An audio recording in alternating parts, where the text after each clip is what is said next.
Namaskar and welcome to Sunset TV. You are watching House Highlights. The program encapsulates the proceedings of both the Houses of Parliament on the day in a nutshell. I am Rajiv Kumar Singh. Let us begin with the headlines. Both Houses of Parliament discussed the Wayanad landslide tragedy. Home Minister Amit Shah says Kerala was given prior warning on heavy rainfall and landslides. Emphasizes the central government stands with Kerala in the hour of need. Opposition demands a special package for the disaster relief. Finance Minister Nirmala Sitharaman responds to budget discussion in the Rajya Sabha stresses unemployment has decreased and inflation has been brought under control in the last 10 years. Denies discrimination against states. Describes the budget as focused on the welfare of youth, women, farmers and the underprivileged. And work progressing rapidly on the bullet train project, says Railways Minister Ashwini Vaishnaw. Responses to questions in the Lok Sabha says government is focusing on acquiring indigenous technology. In the Rajya Sabha, Education Minister Dharmendra Pradhan says government committed to improving school and college education to eliminate the need for coaching centers for students. Now news from the lower house.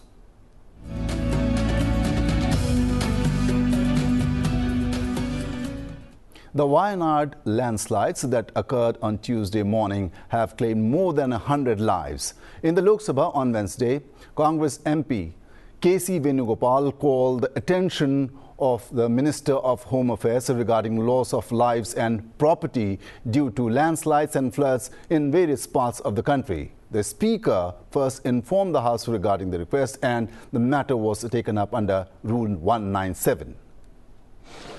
सभा के आग्रह पर अनुदानों की मांगों के मध्य में rule 197 के तहत कॉल अटेंशन लिया जा रहा है। सभा की सहमति है। Later, the Home Minister Amit Shah informed the House that India has the most advanced warning systems to deal with natural disasters. मान्यवर, सबसे पहले तो मैं ये दुखद आपदा में जिन जिन लोगों ने अपने स्वजन गंवाए हैं, जो लोग अभी लापता है, जबरदस्त ट्रॉमा में जी रहे हैं और जो इंजर्ड हुए हैं, वो सभी के प्रति मैं हृदय से मेरी संवेदना व्यक्त करना चाहता हूं। अध्यक्ष महोदय, एक बात मैं सबसे पहले स्पष्ट कर देना चाहता हूं कि आपदा के इस समय में चाहे भारत सरकार हो, चाहे पॉलिटिकल पार्टीज हो, समय है केरल की सरकार और केरल की जनता और विशेषकर वायनाड के लोगों के साथ चट्टान की तरह खड़ा रहने का। और इसमें नरेंद्र मोदी सरकार कटिबद्ध है और मैं इस सदन के माध्यम से केरल की जनता और वायनाड की जनता से कहना चाहता हूं कि हर संभव मदद और हर संभव प्रयास भारत सरकार की ओर से बचाने के लिए, रिलीफ के लिए और रिहेबिलिटेशन के लिए किया जाएगा। मान्यवर, जब वेणुगोपाल जी ने बात शुरू की तब मेरा राज्यसभा में कोटेशन था, वो यहाँ रखा उन्होंने कोर्ट कहा कि मैंने राज्यसभा में ऐसा कहा। फिर उन्होंने कहा अर्ली वार्निंग सिस्टम इस देश में होनी चाहिए। मैं सिर्फ आपके माध्यम से पूरे देश की जनता को बताना चाहता हूं कि इस देश में दुनिया के सबसे आधुनिक अर्ली वार्निंग सिस्टम यहां स्थापित किए गए हैं 2014 के बाद। मान्यवर, दुनिया में बहुत कम देश है जो 7 दिन पहले आपदा का आकलन सार्वजनिक करते हैं, पूर्वानुमान सार्वजनिक करते हैं। भारत वो चंद 4-5 देशों में है जो 7 दिन के पहले पूर्वानुमान साझा करता है। कई सारे देश, ज्यादातर देश, मोर देन 90% देश 3 दिन के पूर्व में ये आकलन को साझा नहीं कर सकते हैं। हम 7 दिन पूर्व 2023 से सारे आकलन देश की जनता और देश की राज्य सरकार के लिए साझा करते हैं। साइक्लोन का भी अर्ली वार्निंग सिस्टम है, कोल्ड वेव का भी है, हीट वेव का भी है, बिजली का भी है, सुनामी का भी है, अर्थक्वेक का भी जितनी पॉसिबिलिटी है उतना है, फ्लड्स का है, भूस्खलन का है।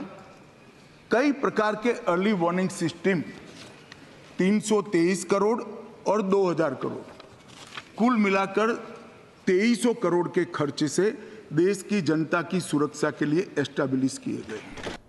Minister of State for Home Affairs Nityananda Rai informed the House about disaster preparedness in the country. महोदय, भारत सरकार द्वारा विभिन्न एजेंसियों के पूर्व अनुमान को जनता को तुरंत उपलब्ध कराने के लिए 354 करोड़ रुपए की कॉमन अलर्टिंग प्रोटोकॉल योजना लागू की है, जिसके जरिए आपदा से प्रभावित होने वाले क्षेत्रों में सभी व्यक्तियों को SMS के जरिए सूचना तुरंत जारी की जाती है। पिछले 2 वर्षों में 2000 करोड़ से भी ज़्यादा SMS अलर्ट जारी किए जा चुके हैं। देश में स्थानीय स्तर पर आपदा तैयारियों और मोचन क्षमता को मजबूत करने के लिए सभी राज्यों संघ राज्य क्षेत्रों को कवर करते हुए बहु जोखिम आपदा संभावित 350 जिलों में आपदा के बचाव हेतु 1 लाख सामुदायिक स्वयंसेवकों को प्रशिक्षित करने के लिए आपदा मित्र योजना शुरू की गई है और लगभग 1 लाख स्वयंसेवकों को प्रशिक्षित किया भी गया है। Soon as the House met on Wednesday, the Speaker congratulated Manu Bhaker and Sarabjit Singh for winning the bronze medal in 10 meters mixed team event at the Paris Olympics. माननीय सदस्यगण,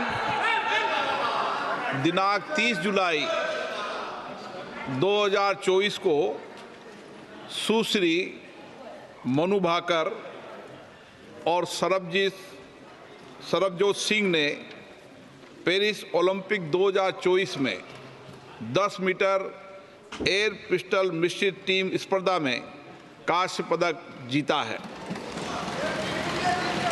ये ओलंपिक खेलों में भारत का दूसरा कांस्य पदक है। इसके साथ ही सुश्री भाकर एक ओलंपिक खेल में 2 पदक जीतने वाली स्वतंत्र भारत की पहली भारतीय खिलाड़ी बन गई है। हमारे खिलाड़ियों की उत्कृष्ट उपलब्धि राष्ट्रीय गौरव का विषय है, जिससे देश की सभी युवाओं और विशेष रूप से खिलाड़ियों को प्रेरणा मिलेगी। ये सभा सुश्री मनु भाकर और श्री सरबजोत सिंह जी को हार्दिक बधाई देती है, शुभकामनाएं देती है।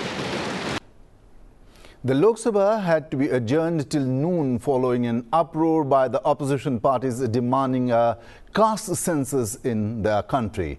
At first, the Speaker tried to make the opposition members adhere to accepted rules of the Business Advisory Committee, but after his and Parliamentary Affairs Minister Kiren Rijiju's appeals were not adhered, the Speaker adjourned the House.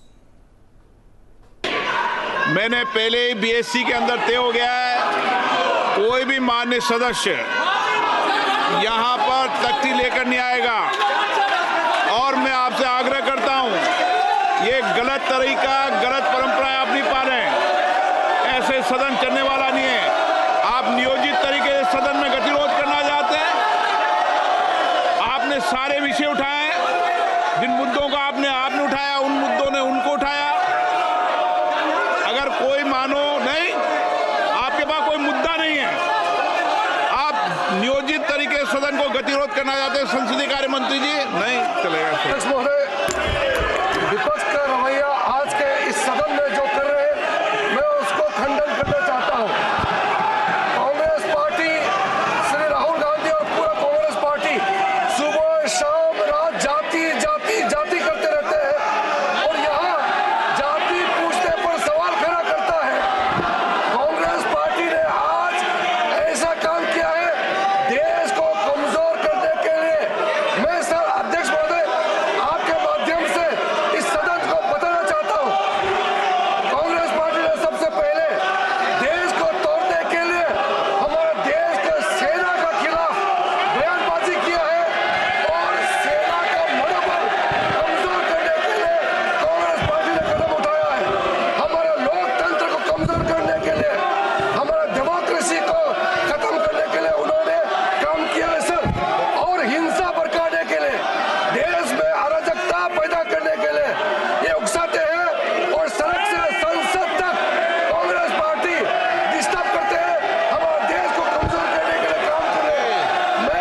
legislative business on Wednesday, the Civil Aviation Minister Ram Mohan Naidu introduced the Bharatiya Vayuyan Vidheyak 2024.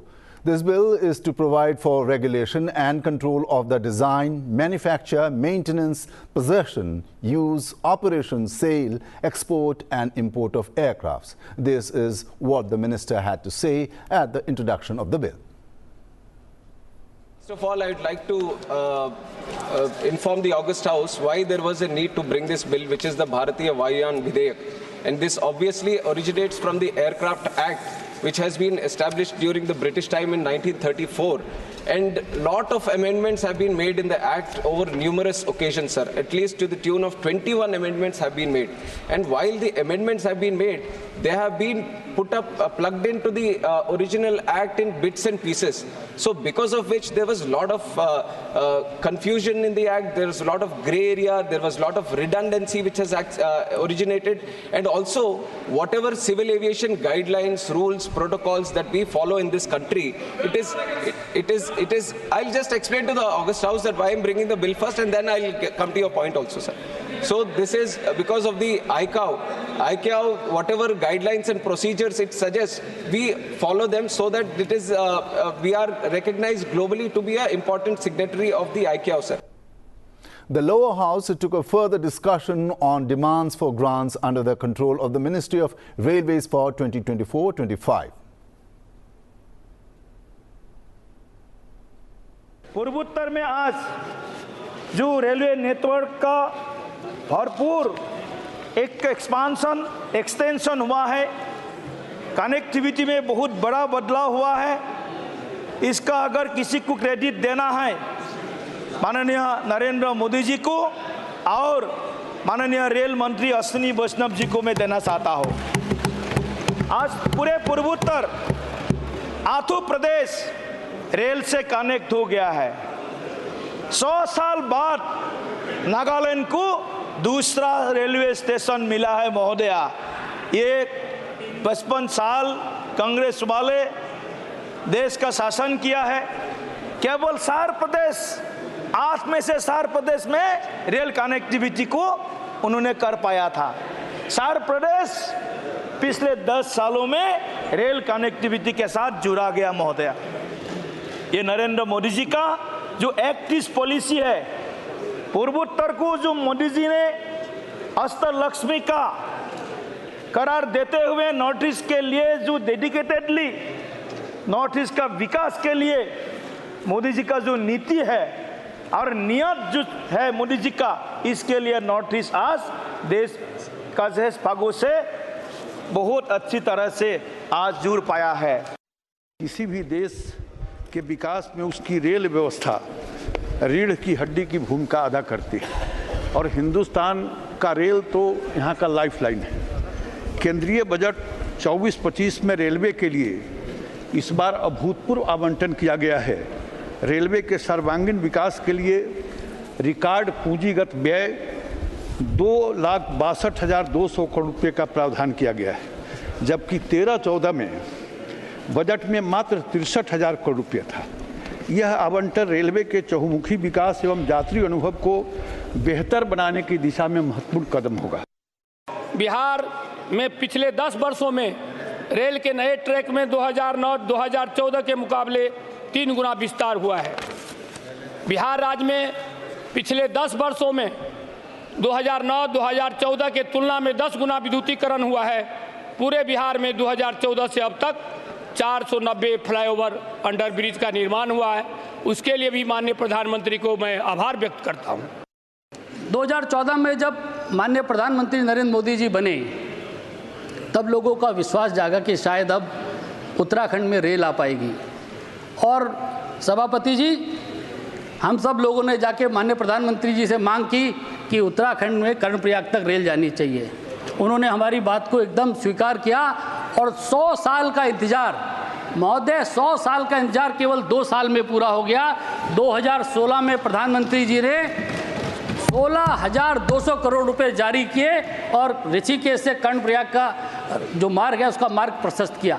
काम चल रहा है तेजी के साथ।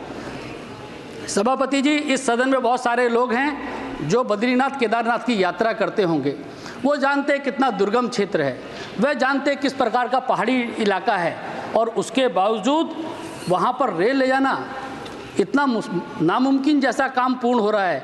और rail मंत्री जी का अभी कुछ दिन पहले बयान आया है कि 2 साल के बाद 2026 में इस रास्ते पे सरपट ट्रेन दौड़ेगी। महोदय, मैं कहना चाहता हूं, जब ये रेल परियोजना पूरी हो जाएगी तो बड़े बड़े देश और बहुत बड़े बड़े विशेषज्ञ अध्ययन करने के लिए ऋषिकेश कर्णप्रयाग मार्ग पे जाएंगे। महोदय, 126 किलोमीटर की रेल लाइन है, 95 किलोमीटर टनल के अंदर से जाना है, सैकड़ों बीच में पुल बन रहे हैं, और ऐसा अद्भुत ट्रेन का नेटवर्क उत्तराखंड के अंदर बन रहा है जो वाकई जिसके ऊपर अध्ययन होगा। Now let us take a look on what took place in the upper house.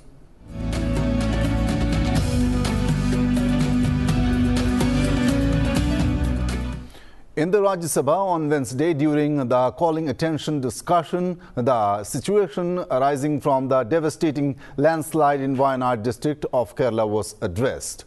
During the discussion, a demand was made for a special package to help Kerala deal with the natural disaster in Wayanad. CPM and Congress MPs participating in the discussion said that the Kerala government is making every effort to handle the situation. Kerala needs help from the central government and a special package should be provided for Wayanad.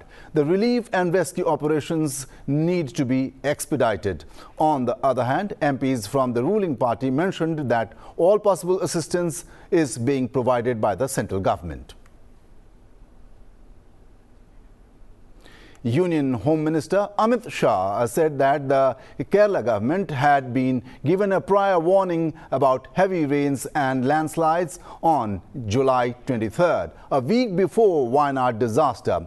He stated that the central government stands fully united with the Kerala government and the people during this time of crisis.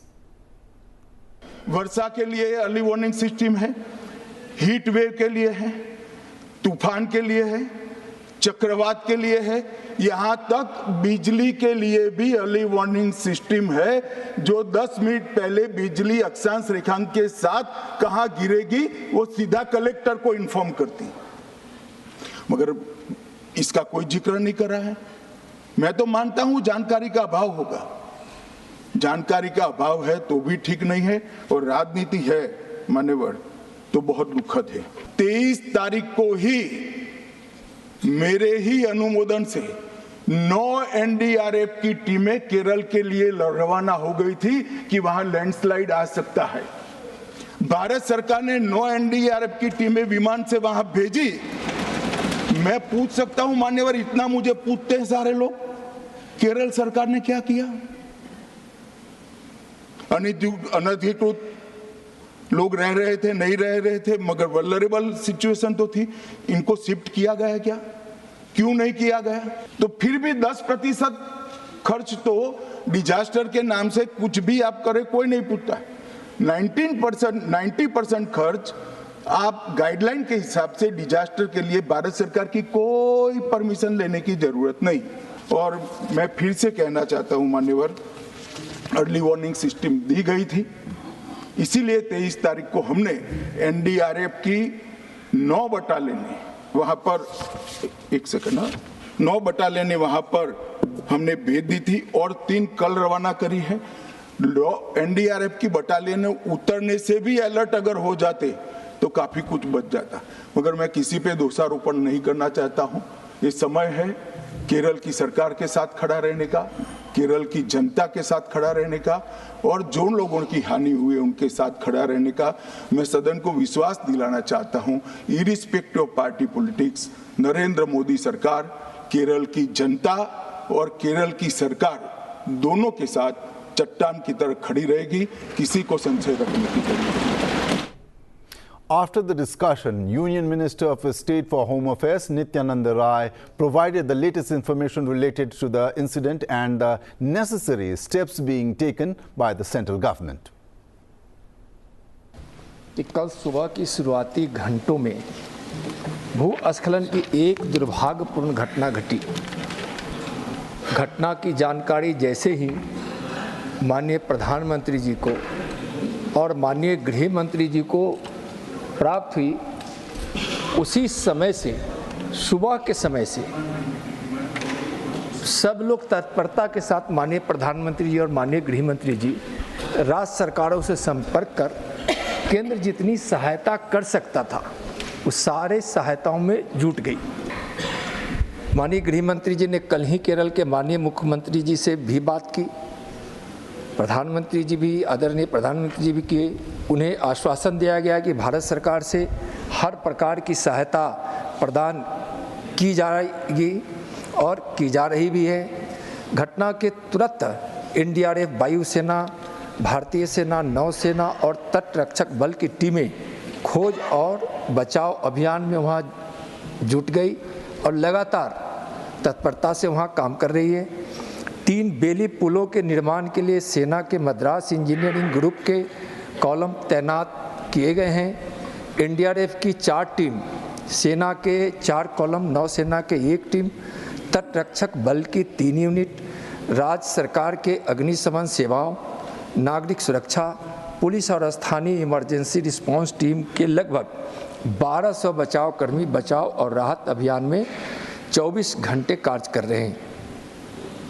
खोज और बचाव अभियान के लिए dog squad को भी वहां तैनात किया गया है। सेना की डीसी सेंटर कन्नूर की 2 टुकड़ियां भी वहां तैनात की गई है।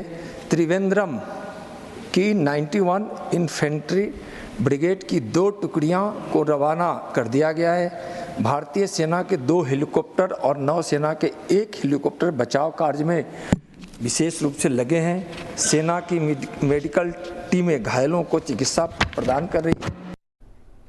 Finance Minister Nirmala Sitharaman stated in the Rajya Sabha that unemployment has decreased and inflation has been controlled during the past 10 years of the Modi government. She emphasized that the central budget for 2024-25 does not discriminate against any state.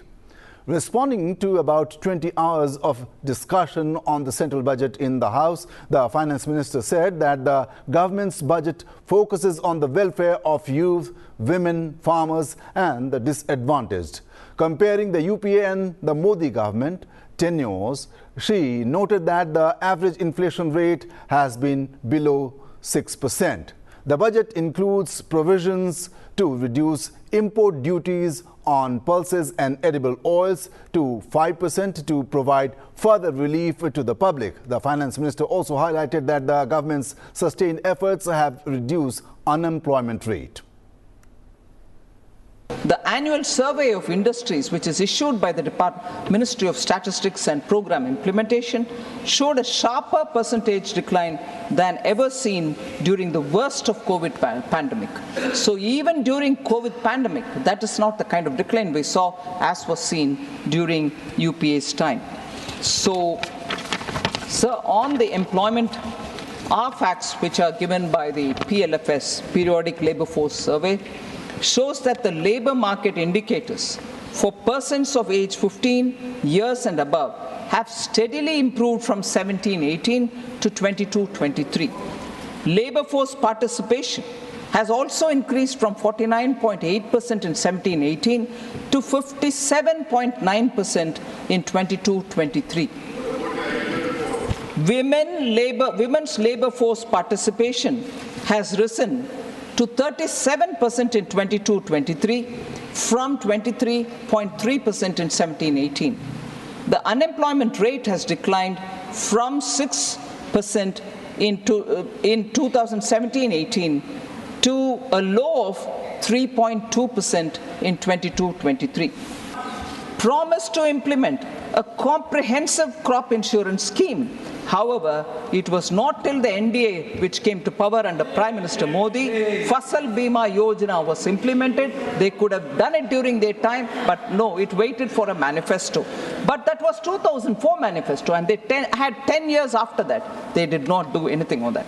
The Congress said it would examine the feasibility of direct income support to farmers. However, it was not till 2019 when Prime Minister Modi gave PM Kisan Samman Nidhi They state things in their manifesto, it lies in the manifesto.